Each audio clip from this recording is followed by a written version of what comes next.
Chapter 4 Wild West The Great Train Heist. The hot desert sun beat down on Lucy and Max as they stepped out of the Chronosphere, their time-traveling vessel, and into the Wild West. The dusty landscape stretched out before them, with wooden saloons and hitching posts lining the main street of a small, bustling town. Lucy adjusted her wide-brimmed cowboy hat, while Max slung his trusty lasso over his shoulder. Their mission? To recover a stolen artifact and return it to its rightful place in history. But first, they needed to navigate their way through the treacherous world of the Wild West, and that's when they realized they had a problem. They were dressed in their modern clothes. Their time-traveling mishap had made them stand out like sore thumbs in the crowd. As they walked cautiously down the dusty street, eyes stared at them from every direction. The locals whispered to one another, and Lucy could hear snippets of their conversations. Who are those strangers? Must be from the future. They sure don't look like they belong here. Lucy and Max exchanged worried glances. They needed to find a way to blend in and uncover the whereabouts of the stolen treasure without arousing suspicion. They spotted a general store up ahead and hurried inside, hoping to find something that would help them. The store was filled with all sorts of supplies, from cowboy boots to bandanas. Lucy and Max quickly gathered a few items and made their way to the counter. The storekeeper, an elderly man with a long white beard, eyed them suspiciously but said nothing. "We'll take these, mister," Max said, placing their chosen items on the counter. The storekeeper nodded, gruffly accepting their payment. Lucy and Max hurriedly changed into their new Wild West attire, feeling more at ease now that they blended in with the locals. With their disguises intact, Lucy and Max set off to gather information about the stolen treasure. They visited the local saloon, a rowdy establishment bustling with cowboys and gamblers. They discreetly listened to conversations, hoping to catch a snippet of information that would lead them in the right direction. Suddenly, a loud commotion erupted outside. Lucy and Max rushed to the window, their hearts racing. A gang of bandits, led by a menacing figure wearing a black bandana, stormed into town on horseback. They were carrying a large sack that clinked with the unmistakable sound of stolen treasure. "They must be the ones who took the artifact," Lucy whispered urgently to Max. Without hesitation, the duo decided to follow the bandits and retrieve the stolen treasure. Lucy and Max stealthily trailed the bandits as they made their way to the outskirts of town, where their hideout was rumored to be. As they arrived at the dilapidated old barn, a sense of danger hung in the air. Drawing closer, they peered through the cracked wooden doors and were shocked by what they saw. The stolen treasure was neatly stacked inside, glittering under the dim light of lanterns. But another surprise awaited them. The bandits, who thought they were alone, began discussing their plans, revealing something far more sinister.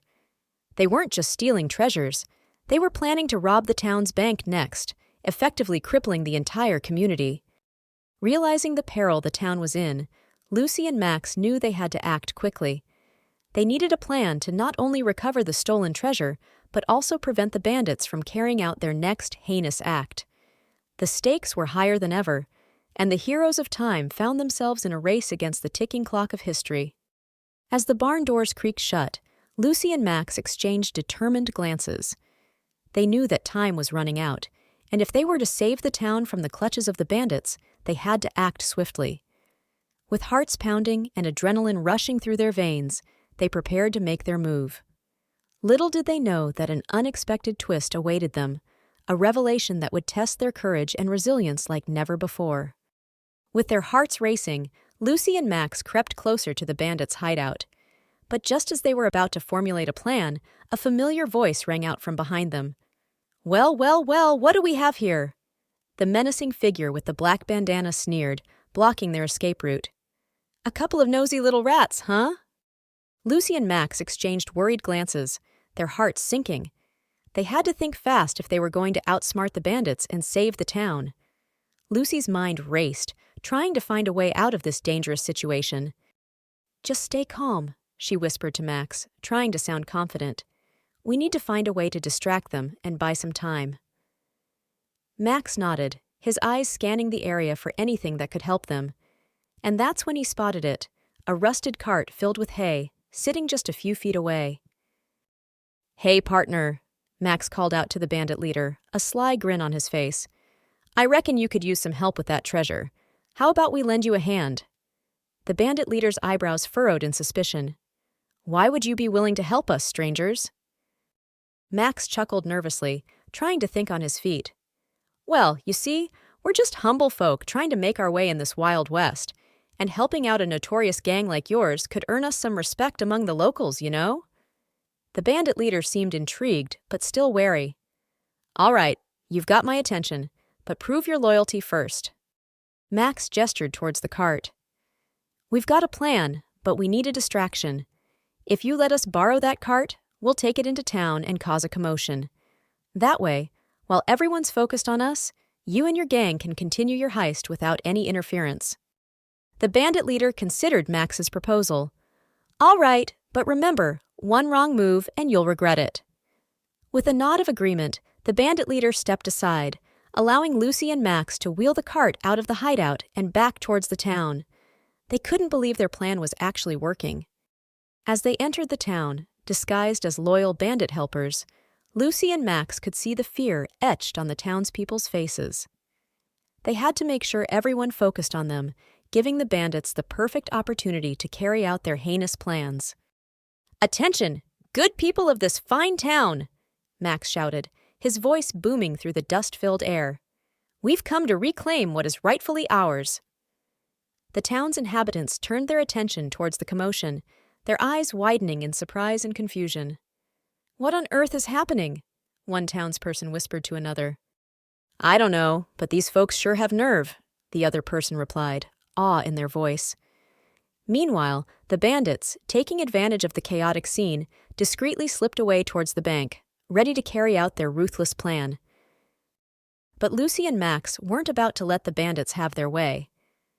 As soon as they knew the townspeople were sufficiently distracted, they quietly slipped away from the crowd, determined to stop the bandits and save the day. With stealth and agility, Lucy and Max snuck towards the bank, hearts pounding with every step. They needed to act quickly, for time was against them.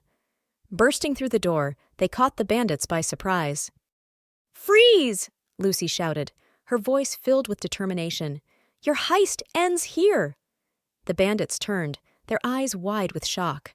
The townspeople, realizing the danger they had been in, flooded into the bank, ready to help Lucy and Max. A wild brawl erupted as the heroes fought with all their might, determined to protect the town and retrieve the stolen treasure. The bandits fought back fiercely, but they were no match for the courage and resilience of Lucy and Max. After what seemed like an eternity, the battle came to an end. The bandits lay defeated and tied up, and the stolen treasure was safely recovered. The town erupted into cheers and applause, grateful to their newfound heroes. Lucy and Max smiled, exhausted but satisfied. Their mission in the Wild West had been a success. They had not only reclaimed the stolen artifact, but also ensured justice was served. As they prepared to leave the Wild West and embark on their next adventure, Lucy and Max couldn't help but feel a sense of pride. They were guardians of the Chronosphere, protectors of history, and true heroes capable of facing any challenge that came their way. Little did they know what awaited them in their next destination, but one thing was for certain: the Time Bandits were ready for anything that the Chrono World had to offer. And with that thought, Lucy and Max stepped back into the Chronosphere, ready to embark on their next journey through time.